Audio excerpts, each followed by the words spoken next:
We've already had a few questions from today's audience, but if you'd like to submit a question for the panel to discuss, simply pop it into the stage chat box with a Q&A at the beginning so that the team can easily identify them. And if we have time, we'll certainly ask them at the end.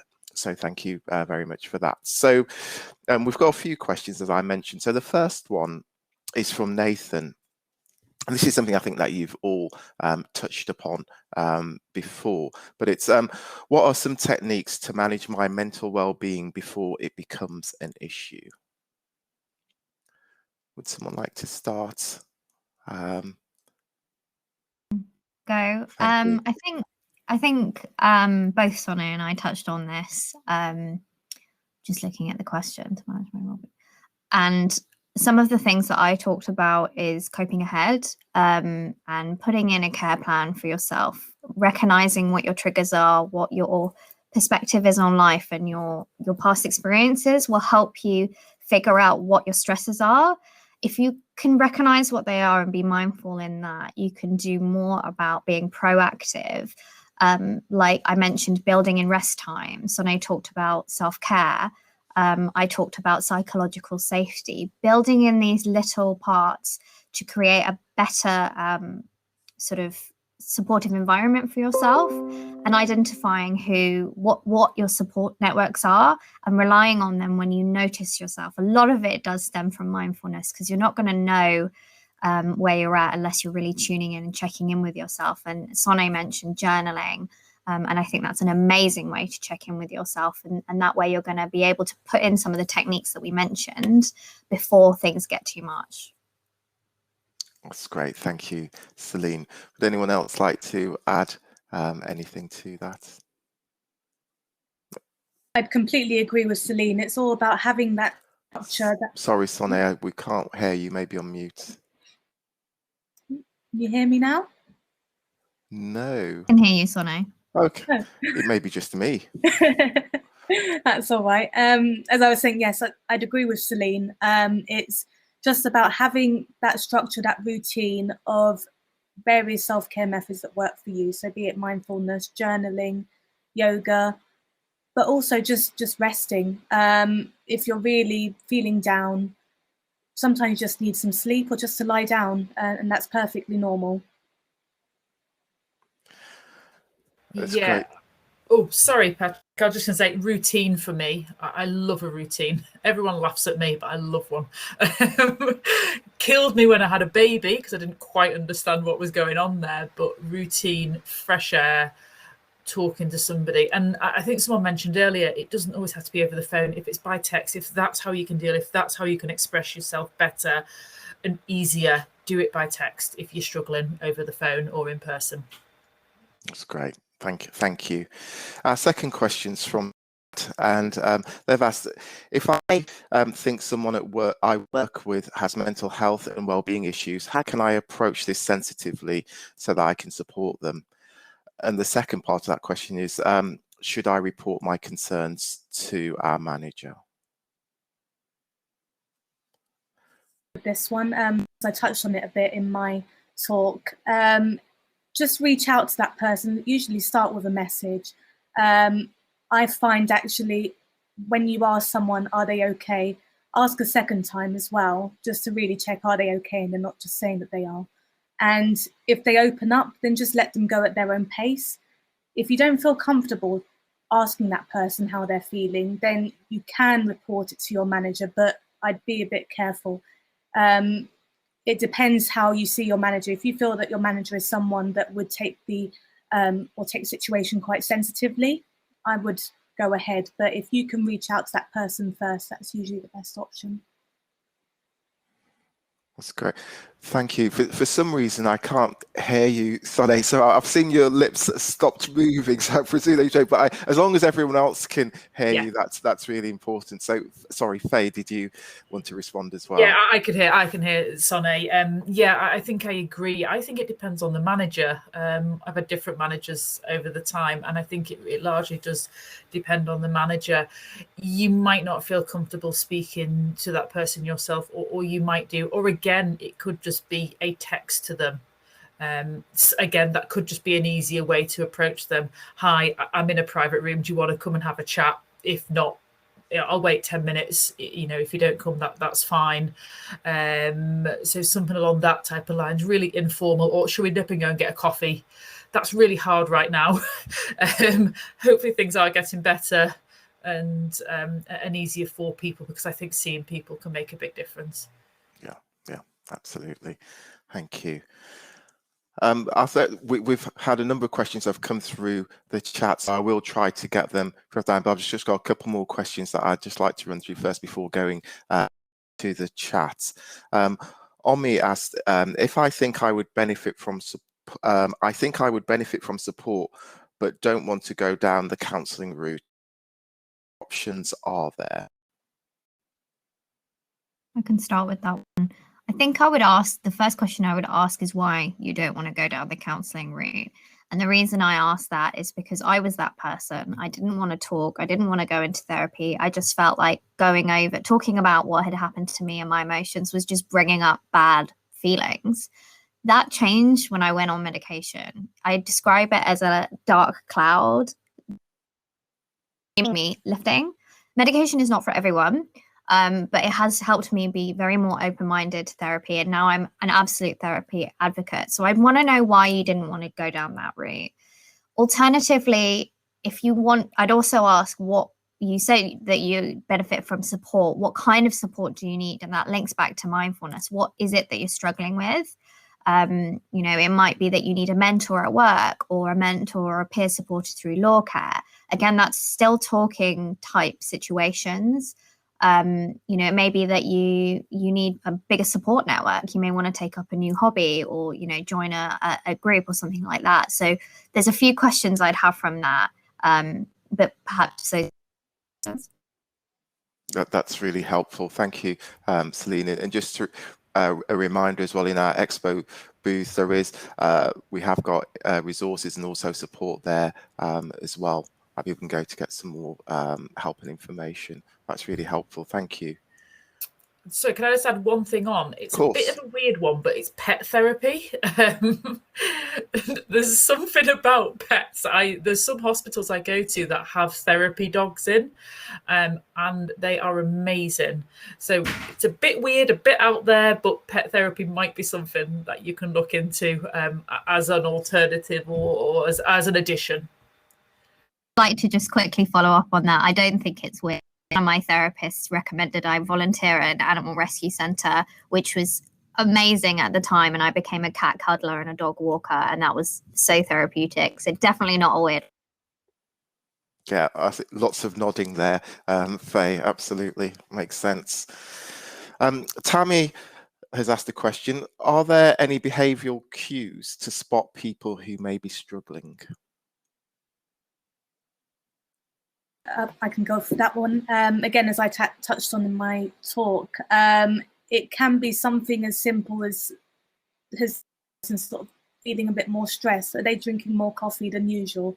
Are they tired, complaining of backaches, neck aches, headache, or a tummy ache? But also, they can just appear completely normal and completely friendly. With me, no one spotted it at all. Everyone often commented that I was the one who laughed a lot and was the happiest person in the office, and obviously I wasn't. So there are a few cues there, but just be mindful that someone might not display them as well. Okay. Thank you. Again, for some reason, I can hear everyone else apart from you, Sonay, and I don't know why. It's very strange, but thank you very much for that.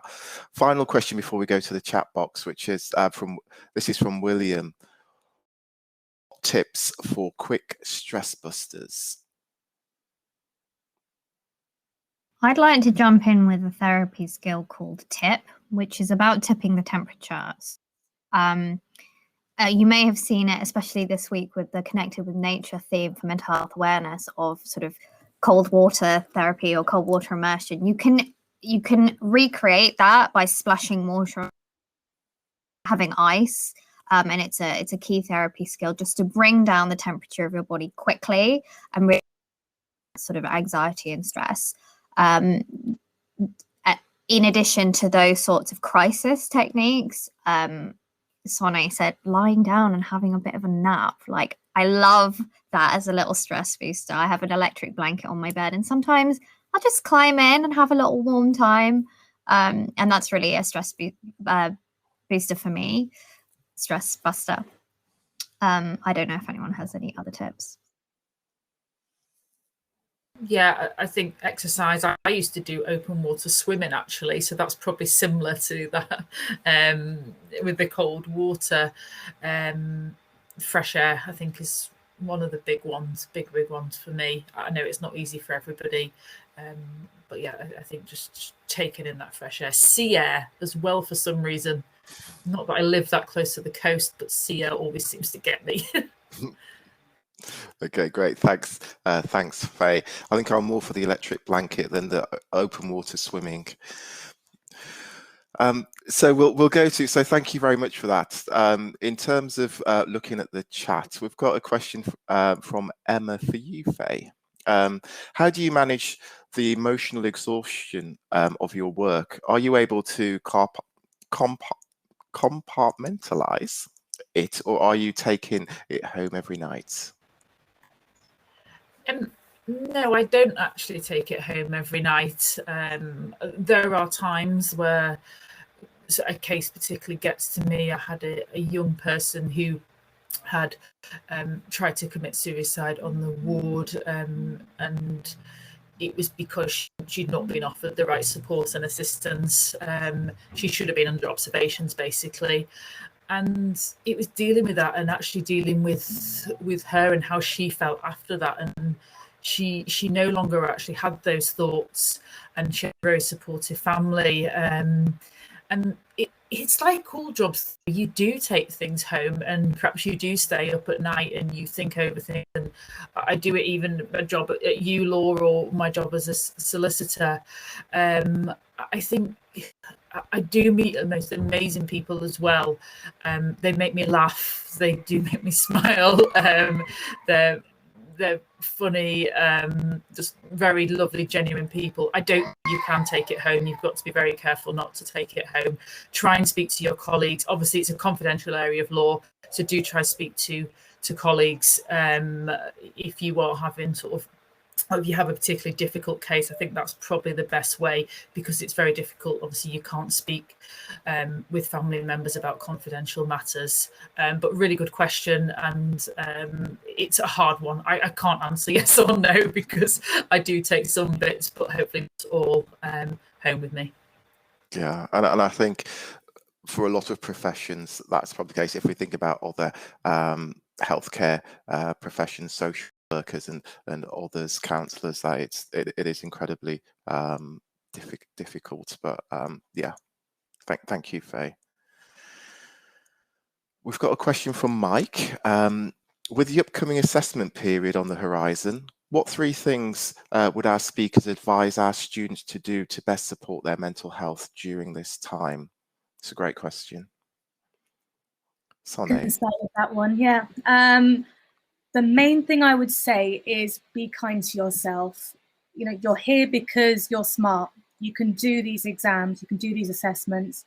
So just relax and do your best, and that's what matters. And just generally look after your well-being in terms of exercise, food, drinking water. I think that's 4 tips now I've given. But yeah, just look after yourself and you'll be fine. I agree with Sonay. I'd like to refer back to my sort of block of 3. Scheduling your time as work, rest and leisure, I think, can be really helpful, especially when you're studying, and the study bit comes into work. I certainly was one who I didn't take very many breaks when I was revising, because I just got into the zone, and I felt like if I'd take a break, I couldn't trust myself not to not come back. But I think it is really important, and my biggest one is probably sleep. I mentioned it in my talk, but part of sleep is processing what we learn in the day. So if you're not sleeping properly, you're actually not going to remember as much of your revision. So I found revision and exams a really stressful time, I remember. But if you can schedule in some rest, get proper sleep, and like Sonay said, the normal well-being tips, and just trying to take the expectation down a notch. You just do your best rather than having to be perfect. Thank you. Faye, did you have anything to add, or is that... I do apologise. I've gotten really crackly. I'm just trying to solve some problems my end, so I'm just seeing if it resolves. So yeah, if I can. Okay. Yeah. Well, no problem, Faye. We've actually just arrived at 7:30. Anyway, that's probably quite a good question to finish on. So I suppose I really just want to take this opportunity to thank our speakers this evening, especially Céline and Sonay, who came along, and it was really important for you to be open and honest, and I think everyone really appreciated that. And I think the importance of talking. I know there's sort of time to talk, and there are opportunities where people share their experiences, and I think people find that really powerful and helpful and supportive. So thank you so much for coming along. I think it's been really helpful for a number of people, and certainly the things I've seen in the chat has sort of demonstrated that. And I also really want to thank Faye and also Eve as well for your talks. Really interesting. I'm sure there are lots more questions for you, Faye, in the chat and about the role you do, so that you may well have a number of people who are interested in sort of mental health, being like a mental health solicitor, so they may well want to follow up with you on that as well. So just to let you know, there is still an opportunity in the you can click on the expo booth, and you can go and find out more and network and talk to people and find out some more about the resources we have available and the support as well. So thank you very much for joining us at this Diversity Matters event, and we look forward to seeing you again in another event in the future. Thank you very much.